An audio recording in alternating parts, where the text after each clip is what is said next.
Hello बच्चों, आप सभी कैसे हैं? अच्छे हैं? Very good. तो बच्चों, हमने अभी साइंस की जो नई सीरीज शुरू करी है, उसमें हम क्या पढ़ रहे हैं? क्लास 6 का सेकंड चैप्टर, पदार्थ एवं पदार्थ के समूह। तो लास्ट वीडियो में हमने इस चैप्टर के बारे में पूरा डिटेल में पढ़ा था। और आज किसका नंबर है? आज क्वेश्चन आंसर का दिन है। तो हम अपने क्वेश्चन आंसर अभ्यास प्रश्न शुरू करें उससे पहले एक बार फटाफट से पाठ को रिवाइज कर लेते हैं। तो इस पाठ में सबसे पहला क्या है भाई? पदार्थ। पाठ का नाम ही क्या है? पदार्थ है ना। तो पहला था कि प्रत्येक पदार्थ स्थान घेरता है तथा उसमें भार होता है ना। पर आपके आसपास पदार्थ ही पदार्थ है। कुछ मानव निर्मित पदार्थ हैं, कुछ प्राकृतिक पदार्थ हैं। पर हर पदार्थ में क्या है? भार भी है।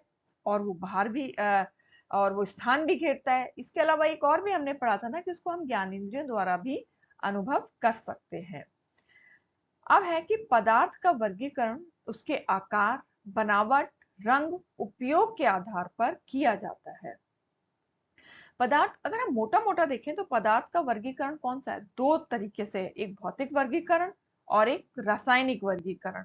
भौतिक वर्गीकरण क्या है? उसका बाह्य रूप, यानी बाहर से देख के जो हम वर्गीकरण करते हैं वो भौतिक वर्गीकरण होता है। और जो आंतरिक संरचना, उसके आंतरिक संरचना के अनुरूप जो वर्गीकरण किया जाता है वो कौन सा वर्गीकरण होता है? रासायनिक वर्गीकरण। अगला पॉइंट है कि किसी वस्तु को बनाने में एक ही पदार्थ का प्रयोग हो सकता है अथवा वस्तु कई पदार्थों से मिलकर भी बना होता है। इसको हमने पूरा चित्र के माध्यम से समझा था अच्छी तरीके से कि किस तरीके से कुछ वस्तुएं तो एक ही पदार्थ से मिलकर बनती हैं। जैसे आपकी चेयर है, टेबल है, ये पूरी की पूरी लकड़ी की बनी हुई थी। लेकिन कुछ चीजें ऐसी हैं जिनमें लकड़ी के साथ साथ लोहा भी लगा था ना। जैसे हथौड़ा बनाया था, हथौड़े में क्या था? पीछे की तरफ लकड़ी थी और आगे की तरफ लोहा था। ऐसे ही कांच का भी हमने पढ़ा था कि कांच में कुछ चीज तो पूरी कांच की थी, जैसे गिलास है, बर्तन है, कप है, पूरे के पूरे कांच के हैं। लेकिन कई बार कई चीजें ऐसी थी जिनमें कांच है पर उसके किनारे हमने प्लास्टिक लगा दी। मिरर है ना, शीशा जिसमें हम अपने आप को देखते हैं, उसमें दो कई चीजें यूज करी गई थी। कांच भी किया गया था, लकड़ी भी करी गई थी और प्लास्टिक भी करी गई थी। तो इस तरीके से ये भी कई पदार्थों से मिलकर बन गई। आपकी साइकिल है, कार है, हवाई जहाज है, ये सब चीजें क्या है? क्या एक पदार्थ की बनी हुई नहीं है ना। इनमें तो कई सारे पदार्थ यूज करे हुए हैं। लकड़ी भी हुई है, प्लास्टिक भी हुआ है, लोहा भी हुआ है, कांच भी हुआ है। तो इस तरीके से पदार्थ, कोई भी जो वस्तु है एक ही पदार्थ से भी बन सकती है और कई पदार्थों से भी मिलकर बनी होती है। पदार्थ का वर्गीकरण विलेयता, पारदर्शिता, कठोरता, चुंबकत्व आदि के आधार पर किया जा सकता है। हमने जो पढ़ा है ना इस पाठ में, मुख्य रूप से हम भौतिक परिवर्तन पढ़ रहे हैं, भौतिक वर्गीकरण पढ़ रहे हैं। तो भौतिक वर्गीकरण किन के आधार पर हो जाता है भाई? पदार्थ की अवस्था के आधार पर हो जाता है, उसकी विलेयता के आधार पर हो जाता है, पारदर्शिता के, कठोरता के, चुंबकत्व आदि के आधार पर है। ये सब हमने बहुत ही डिटेल में पढ़ लिया है। अणु तथा परमाणु को नग्न आंखों से देखना संभव नहीं है। हम अणु और परमाणु से निर्मित वस्तुओं को तो देखते हैं, लेकिन अणु और परमाणु हम नग्न आंखों से नहीं देख सकते। इसके लिए हम क्या है? माइक्रोस्कोप यूज करते हैं, सूक्ष्मदर्शी।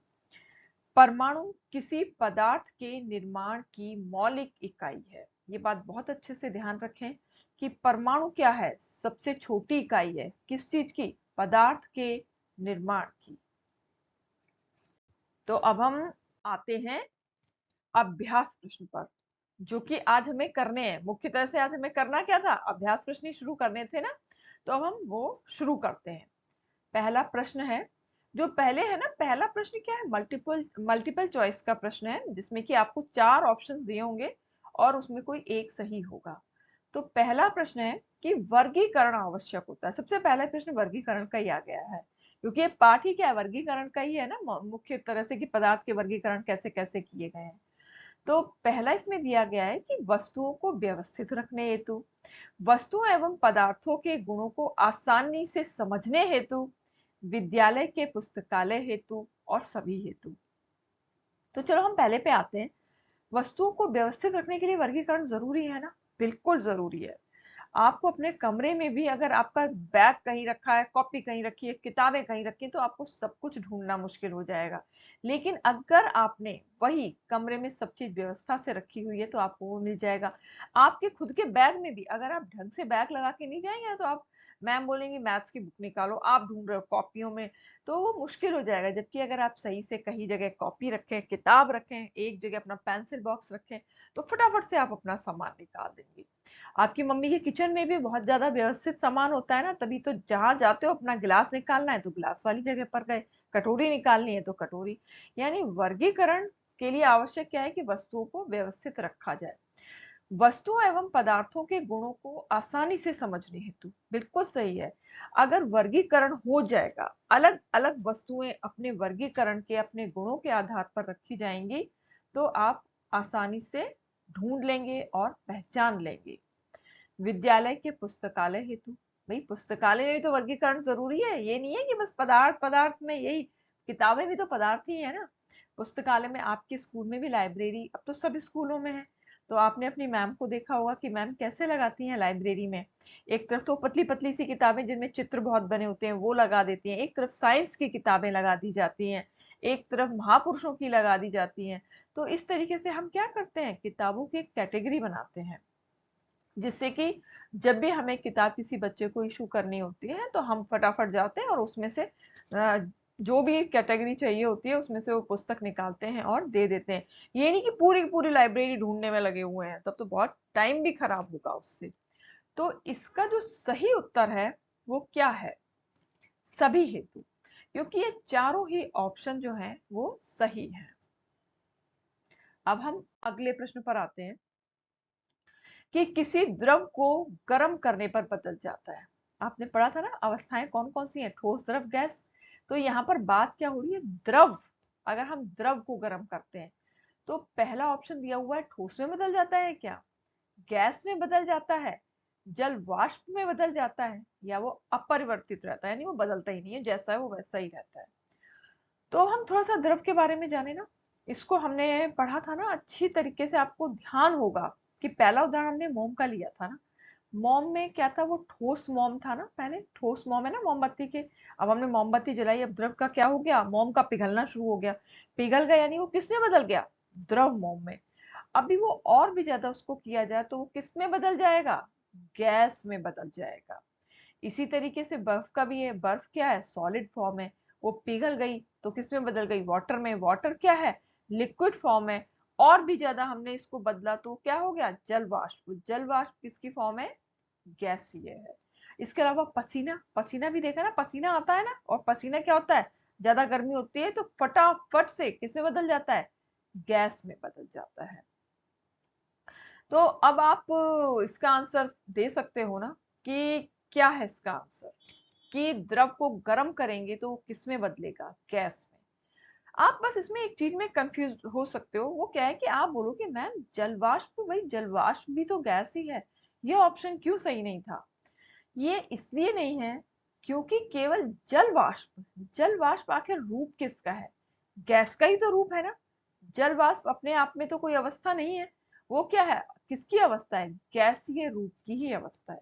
इसलिए इसका सही उत्तर है दूसरा, गैस में। अब हम अगले प्रश्न पर आते हैं कि गैस को किसी बर्तन में रखने पर क्या, गैस, ध्यान से आप प्रश्न देखिएगा, उसकी तली, तली ये गलत लिख गया है, उसकी तली में बैठ जाएगी।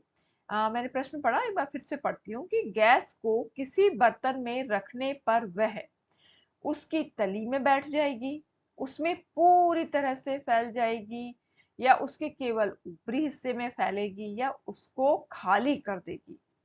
अब आप सोचिए, गैस, थोड़ा सा याद कीजिए गैस के बारे में क्या पढ़ा था, कि गैस के अणुओं के बीच में कौन सा अंतर आणविक स्थान बहुत ज्यादा होता है, और उनमें आकर्षण बल कैसा होता है, नगण्य, ना के बराबर होता है। यानी उसके अणु कैसे होते हैं, दूर दूर दूर दूर फैले हुए होते हैं। आपको चित्र भी दिखाया गया था ना इसका। तो इसका उदाहरण क्या था कि अगर पूजा घर में धूपबत्ती जली है तो उसकी खुशबू क्या होगी, पूरे घर में फैल जाएगी। क्यों, क्योंकि वो कौन सा रूप था, गैस, और गैस के अणु कैसे थे, दूर दूर, दूर दूर है तो वो पूरी जगह पे फैल भी जाएंगे। चाहे छोटी जगह में जलाओगे तो छोटी जगह में फैल जाएंगे, बड़ी जगह में जलाओगे तो बड़ी में। अबे किचन में अगर खाना बन रहा होता है तो पूरे घर में खुशबू फैल जाती है, नहीं फैल जाती? किचन तक तो रहती नहीं है वो। क्यों? क्योंकि वो क्या है, गैस का रूप है। गंध क्या है? गैस है। और गैस पूरी जगह में फैल जाती है। तो इसका उत्तर है सेकंड ऑप्शन, कि उसमें पूरी तरह से फैल जाएगी। ये नीचे तो वो बैठी नहीं रह जाएगी तली में, क्योंकि उनमें आकर्षण बल ही इतना कम है, उसने तो पूरे में पूरे फैलना ही फैलना है, ना वो ऊपर रहेगी ना नीचे रहेगी, पूरे में फैल जाएगी। अगला प्रश्न है कि पदार्थ की निर्माण इकाई, पदार्थ की निर्माण इकाई क्या है? परमाणु है, या इलेक्ट्रॉन है, या प्रोटॉन है, या न्यूट्रॉन है? तो ये तो हमने आज ये भी सब पढ़ा ही था। लास्ट वो था ना पॉइंट, क्या कि परमाणु क्या होता है? किसी भी पदार्थ की मौलिक इकाई होती है। यानी कोई भी पदार्थ हो वो किससे मिलकर बना है? परमाणुओं से ही मिलकर बना है। और ये जो दिए हुए ना, या इलेक्ट्रॉन प्रोटॉन न्यूट्रॉन, आखिर ये इलेक्ट्रॉन प्रोटॉन न्यूट्रॉन है क्या? ये इनसे ही मिलके तो परमाणु बना है। ये परमाणु को पहले क्या मानते थे कि ये अविभाज्य है, ये विभाजित ही नहीं है। लेकिन बाद में डाल्टन सिद्धांत आया और उन्होंने क्या बताया कि भाई परमाणु भी मिलकर बने हुए हैं। वो किससे बने हैं? इलेक्ट्रॉन से, प्रोटॉन से, न्यूट्रॉन से। तो इस प्रकार से इसका सही उत्तर क्या है? परमाणु। क्योंकि पदार्थ के निर्माण की मौलिक इकाई क्या है? परमाणु है। तो इसका आंसर है फर्स्ट। अब हमारे मल्टीपल चॉइस के प्रश्न खत्म हो गए हैं। अब सेकंड क्वेश्चन क्या है? रिक्त स्थानों की पूर्ति करें। इसमें ये 4 दिए हुए हैं। अब आपको इनमें जो रिक्त स्थान है, ये जो डैश डैश डैश बना हुआ है, यहाँ पे आपको भरना है। तो अब इसके कुछ ऑप्शंस भी नीचे दिए हुए हैं। ये निश्चित, गैसीय, घुलनशील पदार्थ और अणु, इन चारों में यही आने हैं। अब वो सही कौन सा है ये आपको बताना होगा। तो पहला क्या था कि ठोस का आकार, खाली स्थान होता है। अब इनमें से सोचिए कौन सा होगा। अब बताओ आप, ठोस का आकार, ठोस के जो अणु होते हैं वो कैसे होते हैं? उनके बीच में आकर्षण बल बहुत ज्यादा होता है ना, बहुत ही पास पास होते हैं। अब ठोस की चीजें याद करो कि आपकी जैसे पेन, पेंसिल, रबर, किताब, क्या ये अपना आकार बदल देती हैं? नहीं ना। आपको अगर टेबल पे रखे हो तो भी वही आकार है उसका, चेयर पे रखा है तो भी वही आकार है, जमीन पे गिर गया तो भी वही आकार है। तो इसका उत्तर कौन सा आएगा कि ठोस का आकार कैसा होता है? निश्चित होता है। अगला भी हम जिसके बारे में बात बहुत करी थी कि अगरबत्ती की सुगंध खाली स्थान गुण के कारण कमरे में फैल जाती है। भाई किसके कारण फैल जाती है? गैसीय रूप। क्योंकि गैस कैसी होती है? उसके बीच में आकर्षण बल कैसा है? नगण्य है। और वो इस वजह से पूरे कमरे में फैल जाती है। अगला प्रश्न, खाली स्थान पहले दिया हुआ है, पानी में घुल जाते हैं। भाई आखिर इसमें से क्या चीज ऐसी है जो पानी में घुल जाती है? पढ़ा था ना? क्या, कौन से एग्जाम्पल हमने पढ़े थे? चीनी, नमक, इस सबको पानी में घोलो तो वो घुल जाता है ना। तो ऐसे पदार्थों को क्या कहते हैं? घुलनशील पदार्थ कहते हैं। जो पदार्थ पानी में घुल जाते हैं वो कौन से हैं? घुलनशील पदार्थ। और जो पदार्थ पानी में नहीं घुलते हैं, जैसे कि आप रेत ले लो, मोटे मोटे कंकड़ पत्थर ले लो, क्या वो पानी में घुल जाएंगे? कभी नहीं घुलेंगे। लकड़ी का बुरादा ले लो, वो भी पानी में नहीं घुलेगा। तो जो नहीं घुलते हैं वो कौन से हैं? अघुलनशील पदार्थ। और जो घुल जाते हैं वो हैं घुलनशील पदार्थ। तो इसका सही उत्तर है घुलनशील पदार्थ। अगला और लास्ट है, पहले खाली जगह है, पदार्थ का वह सूक्ष्मतम कण जो स्वतंत्र अवस्था में रह सकता है। तो है ना, इसे आप जो पढ़ते हैं बार बार, परमाणु या अणु पढ़ते हैं। तो परमाणु जो है वो स्वतंत्र अवस्था में नहीं रह सकता है, पर अणु जो है वो स्वतंत्र अवस्था में रह सकता है। अणु किससे मिलकर बनता है? अणु जो है परमाणु से मिलकर बनता है। पढ़ा है ना आपने, पिछली बार अच्छे से इसके बारे में बताया था, फिर से बता रही हूँ कि अणुओं का निर्माण किससे होता है? परमाणुओं से मिलकर होता है। और परमाणु कैसे जुड़े होते हैं? बहुत ही आकर्षण बल के द्वारा जुड़े हुए होते हैं। तो इससे क्या होता है कि अणु क्या अपने आप में एक बहुत ही स्थिर होता है। तो वो स्थिर होने की वजह से स्वतंत्र अवस्था में रह सकता है। तो इसका सही उत्तर है अणु। तो इस तरह से आपके रिक्त स्थानों की पूर्ति हो गई है। अब थोड़े से लघु उत्तरीय, केवल जो छोटे छोटे आंसर देने देने होते हैं वो है। क्या है प्रश्न कि पदार्थ की 3 अवस्थाओं के नाम लिखिए। बताइए पदार्थ की 3 अवस्थाएं आखिर कौन कौन सी हैं? आप पहले बोलिए। अभी बार बार आ रहा है ना? मेरे ख्याल से आपने सोच लिया होगा। अब मैं उत्तर दिखा दूं आपको। उत्तर है ठोस, द्रव एवं गैस। पूरे पदार्थ जो है ना वो इनकी 3 अवस्थाओं में ही मिलते हैं। या तो वो ठोस के रूप में मिलेंगे, या वो द्रव के रूप में मिलेंगे, या फिर वो गैस के रूप में मिलेंगे। अगला प्रश्न है कि पदार्थ की उस अवस्था का नाम लिखें जिसमें पदार्थ का आयतन और आकृति दोनों निश्चित होते हैं। सोचिए सोचिए, 2 चीजों को देखना है, आयतन और आकृति। आयतन भी निश्चित हो और आकार भी निश्चित हो। आखिर किसका होगा? जिनमें क्या हो, आकर्षण बल बहुत अधिक हो, जो बहुत ही पास पास हो जिनके अणु। और वो किसके होते हैं बहुत ही पास पास अणु? बिल्कुल सही, यही आंसर होगा आपका भी। ठोस। ठोस के ही तो, ठोस में बहुत ज्यादा आकर्षण बल है, और इसकी वजह से ना तो उसका आयतन बदलता है और ना ही वो आकार बदलता है। चाहे उसको किसी चीज में भी रख दो। मान लो एक आपके स्कूल में डस्टर ही है ना, डस्टर को आप कहीं भी रख दो, बाल्टी में रख दो, परात में रख दो, कहीं भी रख दो, वो क्या रहेगा, वैसे का वैसा ही उसका आकार भी रहेगा, उसका आयतन भी वही रहेगा। अगला प्रश्न, ये फिर से अच्छा ये ऑप्शन वाला आ गया है इसमें। क्या है ये कि एक परमाणु, आ, आपको एग्जाम में ना, आप चाहे कोई भी एग्जाम देने जाएंगे ना, उसमें मल्टीपल चॉइस के ही प्रश्न सबसे ज्यादा आते हैं, जिसको और आप लोगों को करने में भी बहुत मजा आता है। मेरे स्कूल के बच्चों को अक्सर कर, वो क्या, मैं कुछ भी देती हूँ, बोलते हैं कि मैम नहीं आप ऐसे वाले दो प्रश्न की, मुझे इनमें करने में बस टिक लगाना होता है, तो उनको इसको करने में बहुत ही मजा आता है। मुझे लगता है आप लोगों को भी आता होगा। तो इसी में एक प्रश्न ले लेते हैं कि एक परमाणु स्वतंत्र अवस्था में रह सकता है, और दूसरा दिया हुआ है तत्व के निर्माण की मौलिक इकाई है, आंखों से देखा जा सकता है, और अणुओं से बना हो सकता है। अब बात किसकी हो रही है भाई? परमाणु की। कि परमाणु क्या होता है, कि क्या स्वतंत्र अवस्था में रह सकता है? बताइए, क्या स्वतंत्र अवस्था में कौन रह सकता था? अभी पिछला क्वेश्चन आया था, अणु ही तो रह सकते हैं स्वतंत्र अवस्था में केवल। तो इसका मतलब ये तो उत्तर नहीं हो सकता। अच्छा हम चलो इस पे आते हैं, आंखों से देखा जा सकता है, पहली बात आ गई है, ना अणुओं को देख सकते हैं ना परमाणुओं को देख सकते हैं, तो ये भी नहीं है सही। अणुओं से बना होता है, भाई परमाणु तो सबसे सूक्ष्म कण बोला जा रहा है ना, तो बल्कि परमाणुओं से मिलकर अणु बनते हैं, ना कि अणुओं से परमाणु बनता है। तो इसका सही उत्तर क्या है कि तत्व के निर्माण की मौलिक इकाई है ना। परमाणु क्या है, किसी भी तत्व के, पदार्थ के किसकी होती है, इसकी मौलिक। अच्छा तत्व, इसमें वर्ड एक और आ गया है तत्व। तत्व के बारे में भी हम बात कर लेते हैं। जब क्या है, जब एक जैसे परमाणु मिलते हैं तो क्या बनता है, तत्व बनता है। और जब कई अलग अलग तरीके के परमाणु मिलते हैं तो क्या बनता है, यौगिक बनता है। तत्व भी क्या है, पदार्थ है, यौगिक भी क्या है, पदार्थ है। तो इसका उत्तर है सेकंड ऑप्शन है कि एक परमाणु तत्व के निर्माण की मौलिक इकाई है। अब है पारभासी किसे कहते हैं? पारभासी कुछ याद आया? क्या पढ़ा था हमने? पारदर्शी, अपारदर्शी और पारभासी। पारदर्शी क्या होते हैं कि उसके आर पार दिखाई देता है। अपारदर्शी क्या होते हैं, जिनके आर पार नहीं दिखाई देता है।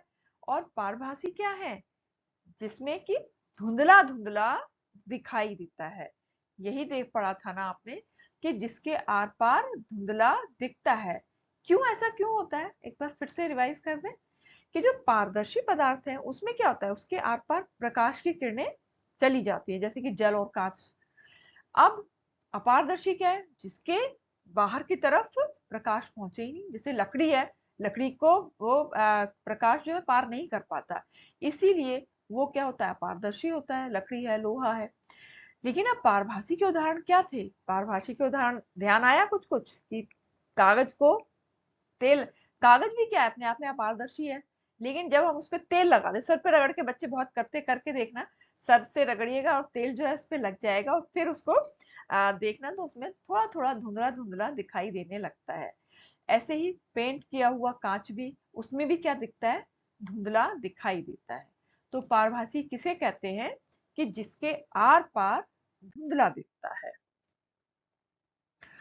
अगला है कि किन पदार्थों की आकृति निश्चित नहीं होती है किंतु आयतन निश्चित होता है। अब हमारा प्रश्न क्या है कि वो पदार्थ हमें बताने हैं कि जिनकी क्या है, आकृति तो निश्चित नहीं है लेकिन निश्चित क्या है, आयतन निश्चित है। अब जैसे पहला ऑप्शन दिया हुआ है ठोस, तो ठोस के बारे में तो हमें पता है भाई, इसकी आकृति भी निश्चित, आयतन भी निश्चित, तो ये तो नहीं होगा। इस पे आते हैं गैस। गैस के बारे में तो हम पढ़ ही चुके हैं, रिक्त स्थान में भी आया था और ये पहले भी प्रश्न आ गया था कि गैस तो पूरे कमरे में ही फैल जाती है, तो गैस का तो ना तो कोई आकार है ना कोई आयतन है। अच्छा, इसमें उपरोक्त सभी, तो उपरोक्त सभी तो हो ही नहीं सकता क्योंकि दो ऑप्शन तो हमने देख ही लिए। अब बचा कौन सा ऑप्शन हमारे पास, द्रव। तो द्रव ही हमारा सही उत्तर है, क्योंकि द्रव का आकार निश्चित नहीं होता है लेकिन आयतन निश्चित होता है। कि अगर आपने 1 लीटर पानी को किसी भी परात में फैला दिया तो भी वो क्या रहता है, 1 लीटर ही रहता है, लेकिन आकार किसका ले लेता है, अब वो बॉटल का आकार ना लेके फैल गया, परात का उसने आकार ले लिया। अभी 1 लीटर ही जल को हमने भगोने में रख दिया तो उसने भगोने का आकार ले लिया, लेकिन उसका आयतन क्या था, निश्चित था। तो द्रव ही वो है जिसकी आकृति निश्चित नहीं होती है किंतु आयतन निश्चित होता है। तो इसका सही उत्तर क्या है, सेकंड ऑप्शन, द्रव। हम्म अब ये वाला प्रश्न थोड़ा अच्छा सा आया है कि जल से भरा गिलास खाली गिलास की अपेक्षा भारी होता है। ध्यान से पढ़िएगा, इसमें दो गिलास लिए गए हैं, एक तो है जल से भरा हुआ गिलास और एक कौन सा है, खाली गिलास। अब इन्होंने उत्तर भी दे दिया है क्या कि जल से भरा गिलास खाली गिलास की अपेक्षा भारी होता है। बस आपको क्या बोलना है, हाँ या ना बोलना है। तो अब आप सोचो कि कौन भारी होगा। मेरे ख्याल से आपने सोच लिया होगा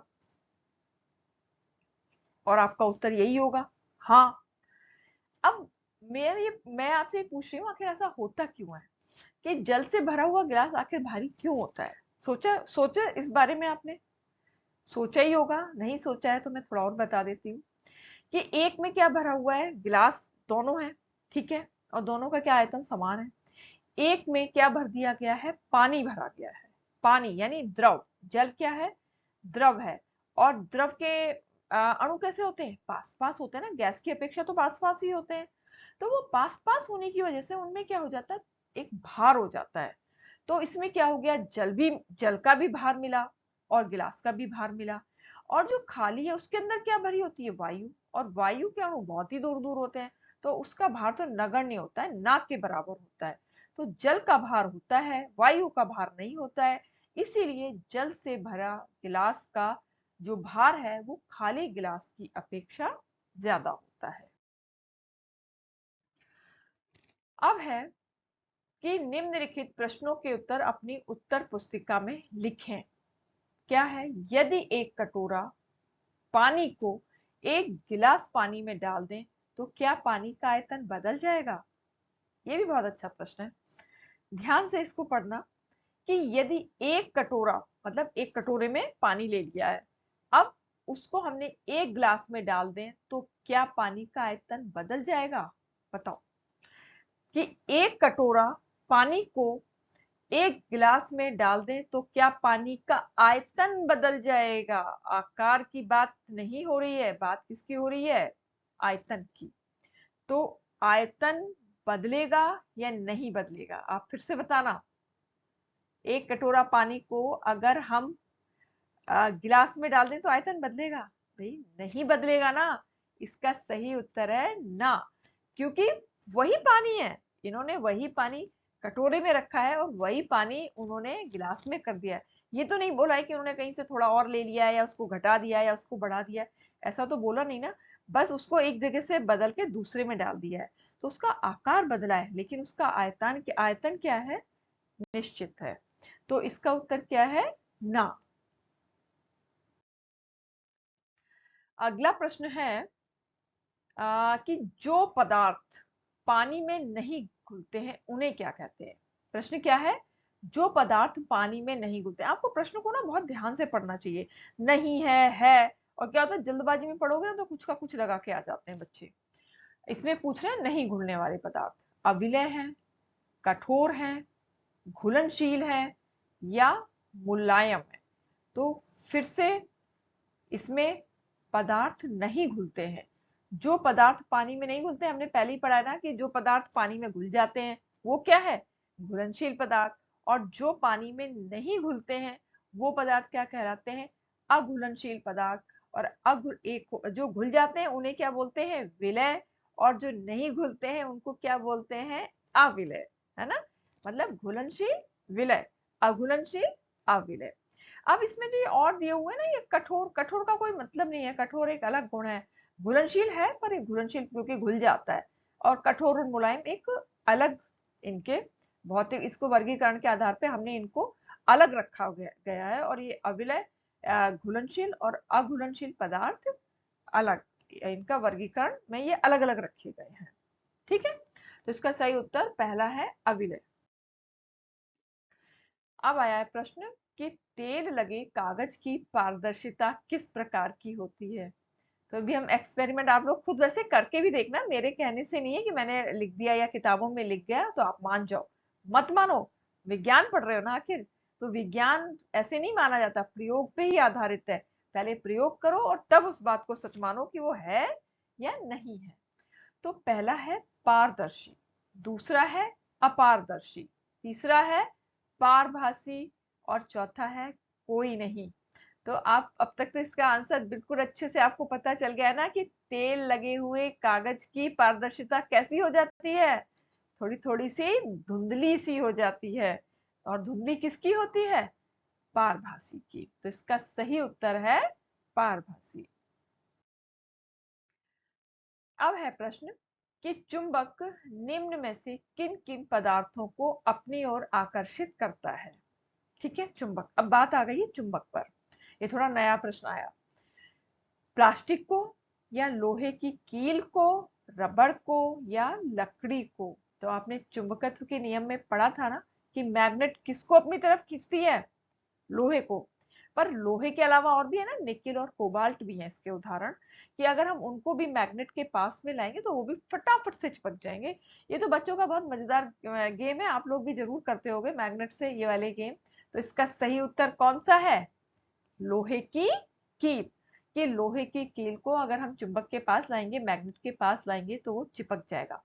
प्लास्टिक नहीं चिपकेगी, रबड़ भी नहीं चिपकेगी और लकड़ी भी नहीं चिपकेगी। तो इसका आंसर है सेकंड ऑप्शन, लोहे की कील। अब ये देखिए, सारे जो आपने पढ़े थे ना भौतिक वर्गीकरण, वो सब पे ही प्रश्न बनाने की कोशिश की गई है। किताब से थोड़ा ज्यादा लिया गया है। तो ज्यादा लिया गया है, इसलिए लिया गया है क्योंकि ज्यादा ज्ञान क्या होता है, यही तो आपको किसी भी कंपटीशन में जिताता है।